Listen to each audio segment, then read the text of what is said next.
Hello everyone, this is Dragon, and welcome back to another episode of Fire Emblem Heroes. As you can see, we made it to a clean 15k lift. Not intended, just happened to be that way. And of course we dropped out of Vault in Chaos Season, so we started not in Vault, and so we'll be going up. We'll be going back up into Vault, which is cool I guess, so let's get to our replays. Not too many replays, as expected. That's pretty much how Chaos Season goes most of the time. And of course we're facing folks who are not in Vault, so our teams are generally not as stacked. And we're running our troll defense here.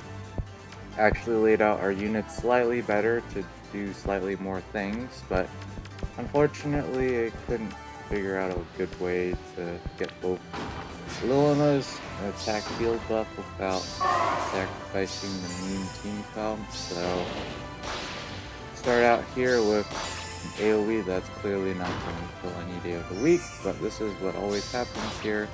Legendary Sigurd gets stance, and with his massive range, that typically means he gets to attack someone. In this case, he gets to pick up a kill.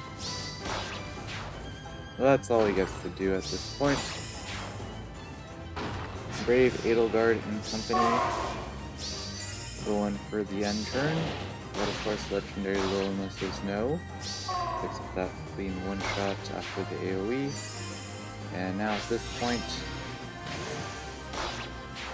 ascended a few on pivots to body block for Legendary Lilima. That allows her to pick up the kill on Asker and just leave, and so now they just don't have any options, and they end up losing here. Since it was version 1 bonus this week, we did end up using our Mean Nino team on offense with Legendary Zura, Kaden Nino, Legendary Nana, and Air for the healing, and sometimes support engine and whatnot. Overall, most of the matches were pretty straightforward. We were strong enough to be able to hit end turn on a lot of units, especially range tabs, which sometimes we struggle with in Chaos Season, but not this season, which is nice for us. And while here, nothing too much happens, but 120 SP by the way, damage reduction being super annoying against all the company. Legendary Sigurd too tanky for what's his name, Casper, and well, they're just going to get overwhelmed here, so they end up surrendering. We did face an Emblem team, which I was expecting to see more of. I guess we're not in Vault, so I guess it may or may not be as common. We only saw one, I believe, actually we saw two, now that I think about it. Of course, most of them were just single Emblem defenses, so there were spots where we could dodge the feud effects, but most of the time it just didn't come into play because we just had more stats. So, not too big of a deal in that respect. But here our opponent is just going to hit end turn with Arvel, and because he has a pretty competent visual res stat, he's going to get pretty solid mileage there. Here, Legendary Sigurd, he cannot double because no follow-up, but slash being too fast. Of course, you could also have open domain active, and Legendary Sigurd wouldn't be able to double either, but doesn't matter. Here, they just have to worry about Legendary Nana getting dance, and so they correctly bait, except for the fact that we have the mean harsh command plus. So we prevent Legendary Zura from dancing, because of course she was just going to absolutely flop into Arvel. Not a surprise there. And at this point, now Legendary Zura is going to flop, but with ground orders at least. Ascended Fion also dies, not that it matters, since she really isn't doing much most of the time other than trolling ranged units that can't handle her. which in Chaos Season is, I would say is fewer units just because she has less HP. But also on offense, we're just kind of goofing around doing whatever because we pretty much just have to not completely lose a match in order to make it back into vaults because of how high the scoring is. So we just sacked kills whenever we felt like it just to be nice. But yeah, most of the matchups we had pretty straightforward ways to win deathless. So that was cool. And Ascended Bjorn trolling. Just for pivots, zone, and there's also ground orders and legendaries. Those have a little bit of mobility, but here we're just not going to get really good mileage out of legendary Sigurd other than the +1 movement, which is nice. And because of that +1 movement, we can snipe down, and Ascended Bjorn trolls in place to far save both of their units, so they have to use Brave Adult Piggy to take her out first before they get kills. And well, at this point, now we have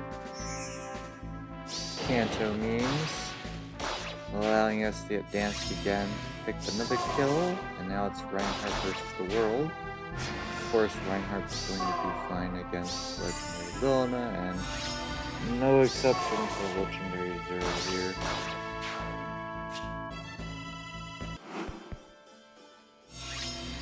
And here we have duo Asker and company. I don't know how to deal with duo Asker a lot of the times just because of the damage reduction he has while being within, I believe, 3 spaces of an ally.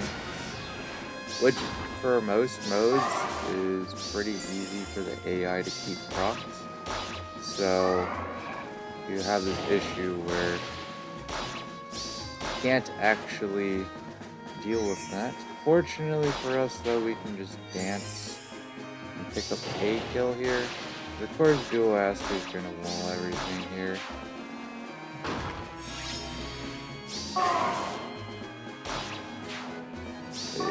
Yeah, especially with his base bulk, say an arena assault, which we just did like an hour ago or whatever. The problem is, if you want to deal with them using bootleg units, you have to take out all the other enemy units that can be within 3 spaces of him. Otherwise, his damage reduction just means you're going to be doing zeros all day long.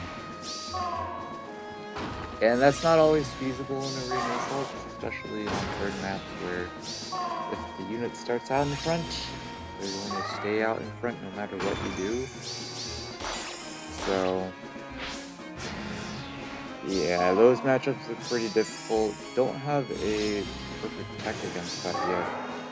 Of course, Farse with Hardy Fighter is definitely good enough to at least wall, which is fine, but that's about it. And the thing about the shenanigans in Arena Assault Plus, we're getting more and more mobility and nukes combined, so a lot of the times you can't just charge in to go attack, because then you're just going to get absolutely nuked by the rest of the team. So you have to be able to pick off units one by one a lot of times, and that's not easy. And unfortunately for Valentine Robin, no match for Bride Milma's dealt damage, which was carrying that damage. Pretty sure most of the damage, if not all of the damage, was just that, so unfortunate for her, but that's a rip. And here we have another duo Asker, a couple Veronicas and company. Pretty solid levels on offense structures. I should probably consider upgrading them, but also have a +10 on Edelgard. And decide to just hit end turn, which is pretty reasonable if you can survive the AoE damage. to survive the first one easily, of course. And unfortunately for us, we are short by 1 damage. That's unfortunate, but at least we can snipe down Dancer here with Legendary Figured. That's all he's going to do, of course, because we have Veronica needing his damage reduction, so there's no shot for him to survive. Heal is bad, man. But at least we can pick up a double kill with Legendary Nana. And unfortunately, she is outside of range of Ascended Bjorn. Even if she was going to die at 1 HP anyways, so it wouldn't matter there. And here our healing tower coming in clutch, healing up Legendary Zero to full health, so that she can come around KO their Veronica. And of course at this point there's absolutely no way for Legendary Zero to defeat Dual Aster, even though his weapon's not active, he just has too many stats. And he just one-shots anyways. And here we are with a hit-and-run team of sorts. Tons of ranged units, which of course means they're going to struggle more to deal with Ascended Bjorn. Unless they get a nice lethality up or something, which is kind of tricky. They have to be able to initiate the right units, and well, they got options here. So here they smartly use Fury to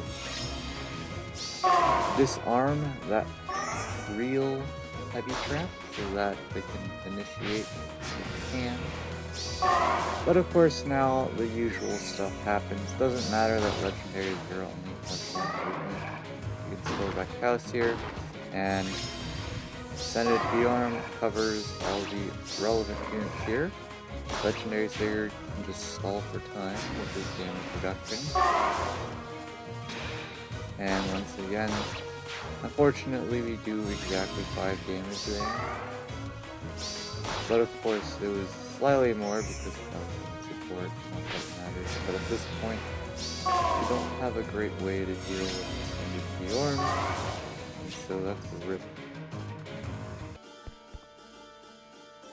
And with that, that is all of our replays for this week. Plenty of rematches this season, whopping 3 out of 8. And of course we're going back up into Vaults. Looks like maybe it'll be top 20k, maybe. 10 out of 10. Resonant battles, nothing too special here. Pretty straightforward week. Plenty of bait options, they're just giga nuking. Arena, pretty competitive this week. 3,822 is looking like it's barely good enough. But fortunately, because it's Earth and Fire season, we had options to just spam blessings out left and right, so it wasn't too difficult. Picking up kills with Sharina is pretty difficult though. There's a lot of times where I pretty much always needed to dance her so she could attack twice, which is not great, but it worked out in the end. And I figured if things really went south, we could just use Legendary Lilna instead and get some chip damage on enemies, so it'd be easier to pick up kills, but didn't matter. Green Assault Plus, pretty straightforward. I just goofed during a match and had to pop a Dancer's Veil to save myself because I mistapped a repo. But everything worked out there. Easily top 1k. And so we'll be back when the results drop in.